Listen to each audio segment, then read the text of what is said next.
Hi guys and welcome back po sa Tarot Page Philippines. So, this video gawin po natin yung weekly horoscope para po sa may mga Sun, Moon at Rising na Virgo for December 1 to 7.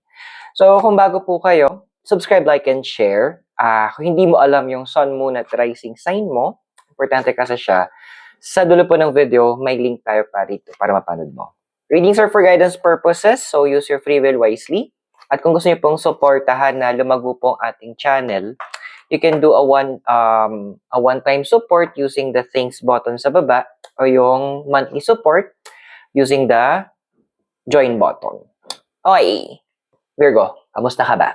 Okay, so we have here is number 25, round and round. Minaalala tuloy ako ng music, pero bawal kasi patugtog, maka-copyright na. So yung parang it's spinning, literal. Parang na-feeling mo tuloy wala kang, everything is just going as it is. Parang, ito na lang siya, ganito, paulit-ulit. Parang, may part mo na naghahanap ka ng something ng breakthrough. Naghahanap ka ng something na bago. Naghahanap ka ng something exciting. Well, normal lang siya. Kasi, parang ganito lang yan eh. Parang, favorite mo yung, favorite mo si Menudo.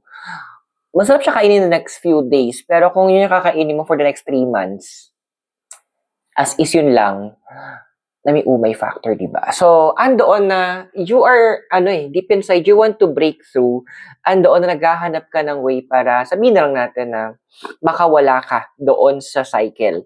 And, hindi naman selfish yung gusto mong mangyari, kasi, it's also, yung cycle na gusto mong ma-break, it is connected doon sa sa growth mo. Kung gusto mo mag-expand. Kaso nga lang, may mga external factors talaga na sabihin natin na hindi nag-a-agree o hindi maganda yung flow as of now. Sisihin natin si Mercury retrograde. Pero, ano ba yung crossing mo? At hindi ka makalabas doon sa cycle. So, meron tayo dito number 20. Imagine. Okay. So, andun yung sinasabi ng card din sa'yo na huwag mong ilimit sa nakikita mo lang. Huwag mong ilimit na, ito lang kasi yung pwede kong gawin eh, or dito lang ako pwedeng gumawa. Dude, it's time that you expand. It's time na hanapan mo ng paraan na maghanap ka ng ibang alternatives. So, parang example ba? Example ako, I work from home ako. So, pag nawalan ako ng intern, wala akong kuryente, hindi naman ako maghihintay na lang na, kailangan bumalik yung kuryente para mag-work. I need to work. So, gawin ng Bekbek, maghahanap ako ngayon ng lugar na pwede akong tumambay doon, dala yung laptop ko para makapag-work ako. Look for alternatives. Kung dito na yung buksan mo, yung pagiging overthinker mo, dito mo ngayong gamitin na kung saan you will be benefiting. Andoon na, okay, so pwede pala to. Or eto na yung alternative para sabihin natin makatipid ka, makamove forward ka.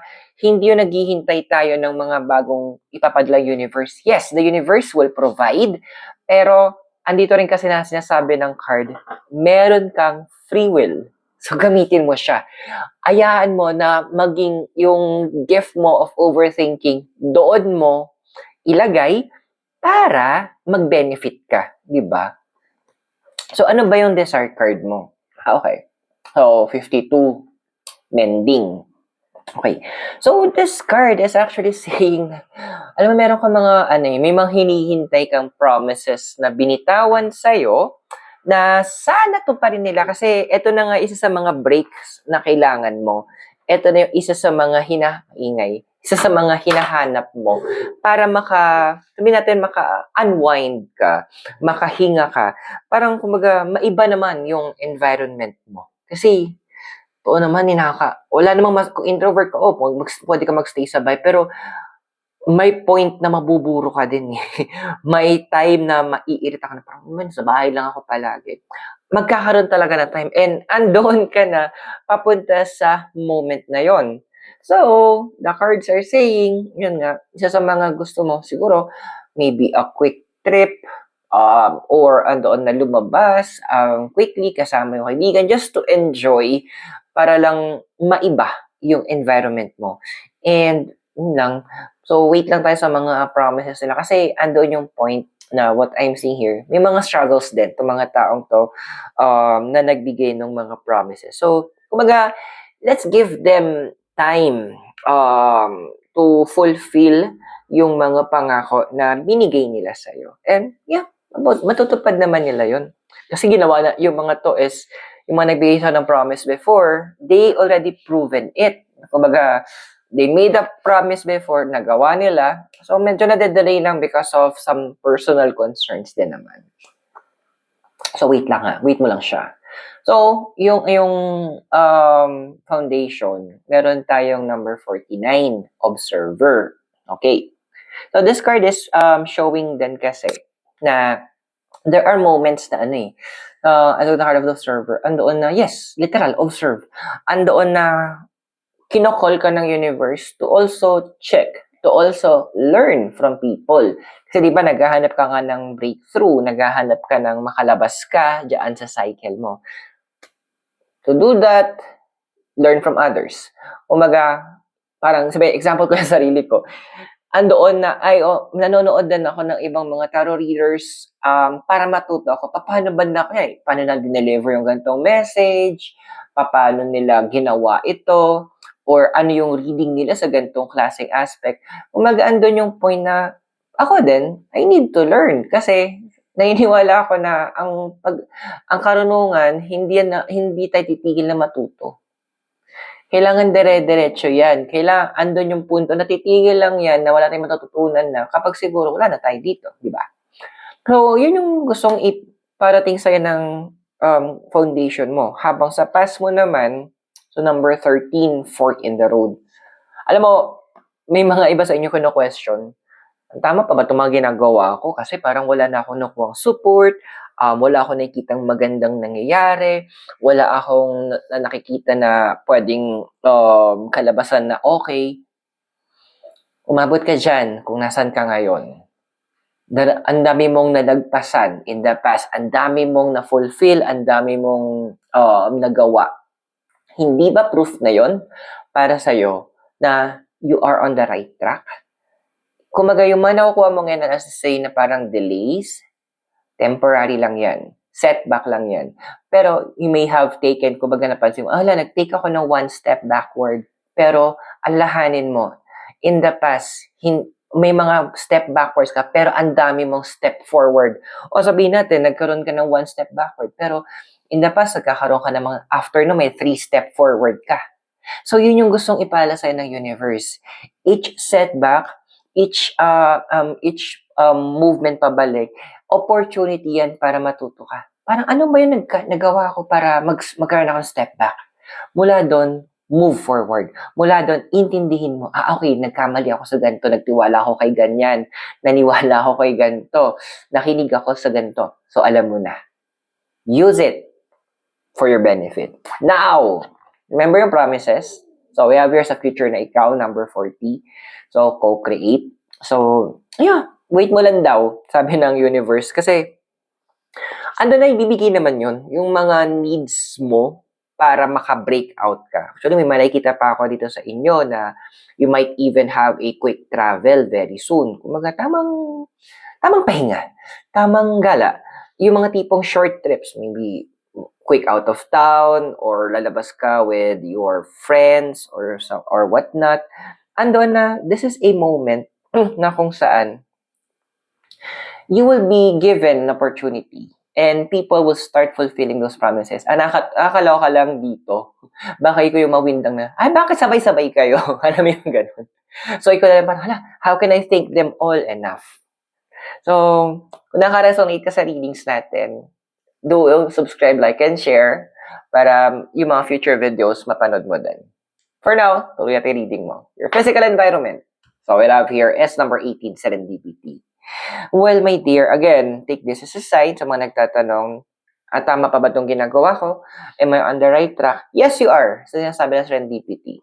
Now, serendipity, ang ibig sabihin kasi nito, in my own, kumbaga, kung ako yung magbibigay ng meaning, na sa tamang oras ka at sa tamang panahon kasama yung mga tamang tao. Lahat is sakto. Andoon lang kasi, kaya feeling mo wala ka sa right place is because stopover ka muna, sabi ng universe. Kumbaga parang sa bus, kung galing ka ng Cubao, aakyat ka dito sa Baguio, may stopover yan. Especially kung nagugutom din yung mga tao. So, andoon na, you are in the stopover. Enjoy mo yung moment na to. Kumbaga, if you need to rest, andoon na, kumontak ka ng mga friends mo na kamustahin sila, go! Kumbaga, moment to. Because once natapos tong, tong stopover na to, dire-diretso ka ulit. Wala ka na naman pahinga. Which is yun yung gusto mo eh. Parang may mga nangyayari. Yung dami sa inyo, gusto nyo matutulog kayo na pagod kayo because you did a lot of things. Kumbaga, andoon na yung gusto nyo makaramdam ulit ng self-fulfillment na, okay na to, ang dami kong natapos, ang dami kong nagawa, ang daming achievements just for today. Kaya, take mo tong time na to, day, kasi kapag bumulusok ka na naman, baka hindi kami mahagilap, bisi-bisihan ka na naman ulit. Okay? Emotional environment mo, we have here number 4, higher power. May paalala sa'yo ang cards. Gusto ko yung quote na yung sinabi sa akin dati. You are the captain of the ship, you are the master of your soul. Ikaw ang kapitan ng barko. Ikaw ang pinuno ng sarili mong puso. Ibig sabihin nito, you need to control. Matututo kang kontrolin yung emotions mo. Andoon na sinasabi ng cards. Kasi may mga iba sa inyo na parang, naalala lang nila ako pag may kailangan sila. Yes, yung iba, ganun talaga. Pero, kilala mo yung mga naalala ka kasi naalala ka nang namimiss ka lang. Doon ka mag-dwell. Doon mo bigay yung attention mo. Doon mo bigyan ng chance na mas lumalim yung relationship na yon. Because, andun yung point na kapag hinayaan mo yung emotions mo ang kumontrol sa'yo, ikaw yung matatalo. Di ba, pansin mo, kapag gumagawa tayo ng mga desisyon na nakabase sa emosyon natin, yung mga bugso ng damdamin, hindi maganda. Almost 99% lagi mali yung nagiging resulta. That's why, it's good. Kung parang ando na parang na-overwhelm ka na, para kang nagugulamihanan sa mga nangyayari, have a stopover. Hinga. Ako gawain ko nun, walk out. Kung magbibigyan ko yung chance sa sarili ko na parang, wait, paprocess ko to emotion na to. Pag okay na ako, okay, balik na ako. Okay? So, kung feeling mo kailangan mong gawin din yan, well, do it. Kaysa naman magkaroon ka ng maling desisyon, di ba? Hopes and fears. Number 50. No place like home. Okay. So, this card is also advising na ang dami sa inyo kasi you want some reunions din eh. Parang nakakamiss naman si ganito. Sana okay si ganyan. I hope that magkaroon kami ng communication with ganito. You know what, girl? This is what you are asking, yung hinihingi mo, Virgo. It's also a nice thing. Ang ganda siya.